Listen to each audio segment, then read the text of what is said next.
अस्सलाम वालेकुम। मैं एमडी के 2022 की एस्पिरेंट हूँ। कराची से मेरा ताल्लुक है और जो कुछ मैं इस पर रिकॉर्ड कर रही हूँ मेरा अपना पर्सनल एक्सपीरियंस रहा है कल के एग्जाम से रिलेटेड। सबसे पहली चीज, हमारे एग्जाम में जो कि डाउ यूनिवर्सिटी ऑफ हेल्थ साइंसेज ने प्रिपेयर किया था, हमारे एग्जाम में around 15 to 20 out of the syllabus questions थे मिनिमम। हो सकता है कि इससे ज्यादा हो। इसके अलावा कल की जो कीज अपलोड की गई that was a total blunder.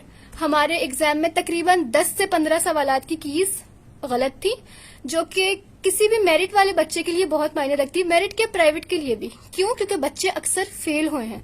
बच्चे 20 सवाल तो हमारे वही हो गए ना जो आउट ऑफ द सिलेबस थे। 15 सवालात की अगर कीज गलत होंगी बच्चे तो फेल होंगे, लाजमी बात है। दूसरी चीज ये कि आज डाउ यूनिवर्सिटी ऑफ हेल्थ साइंसेज का एक पोस्ट अपलोड की जाती है जिसमें वो लिखते हैं कि all the keys are verified और इसमें कोई इश्यू नहीं है। जबकि आज शाम में तकरीबन किसी भी तरीके से एक मैसेज आता है जिसमें जिसमें क्वेश्चन लीक हो जाता है, question paper code B green का, जिसमें जब बच्चे कीज वेरीफाई करते हैं तो 15 तकरीबन हमारे पास रॉन्ग कीज निकल आती हैं। इसका कौन जिम्मेदार है? बच्चे तो जिम्मेदार नहीं है। बच्चे क्या करें? बच्चे सिर्फ अपने हिस्से का पढ़ाई कर सकते हैं ना।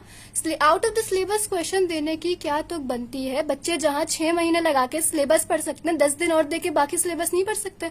बताया नहीं जा सकता था कि सिलेबस आपका पूरा बुक से बनेगा एमसीक्यूज के लिए? क्या बच्चे इसीलिए रह गए हैं? 6 महीने अपनी पढ़ाई के लिए लगा दें। बच्चों के माँ बाप 6,000 इसलिए पे करके आते हैं कि बच्चों को एग्जामिनेशन सेंटर से रोता हुआ निकलते देखें। हमारी माएं तहज्जुद में इसलिए रो रो कर दुआ मांगती है हमारे लिए कि बच्चों को खुद को रोता हुआ निकलते देखें एग्जाम सेंटर से। हमें इंसाफ चाहिए। We want our justice. और दूसरी बात ये, हमसे पेंसिल से क्यों फिल कराया गया आंसर शीट्स? पेंसिल से क्यों फिल करवाई गई? क्या पैसे देकर उनको इरेज नहीं किया जा सकता है? वो रिपीटर बच्चा जो पिछले 2 साल लगा के या पिछले 3 साल लगा के अपने पूरे खानदान के, अपने घर वालों के ताने सुन सुन के हर साल इस लगन से मेहनत करता है कि अपनी माँ का वो ख्वाब पूरा कर सके कि डॉक्टर बनना है, उसके साथ ये इंसाफ मिलता है इस मुल्क में? मेरिट के नाम पे जो धज्जियां उड़ाई जाती हैं उसका कौन जिम्मेदार है? हमें इससे रिलेटेड जस्टिस चाहिए, हमें इंसाफ चाहिए। हम बच्चे चुप नहीं रहेंगे। हम जब पढ़ाई करते हैं तो इस सोच के साथ करते हैं कि हमें जस्टिस, हमें इंसाफ के साथ इस पढ़ाई का सिला मिलेगा।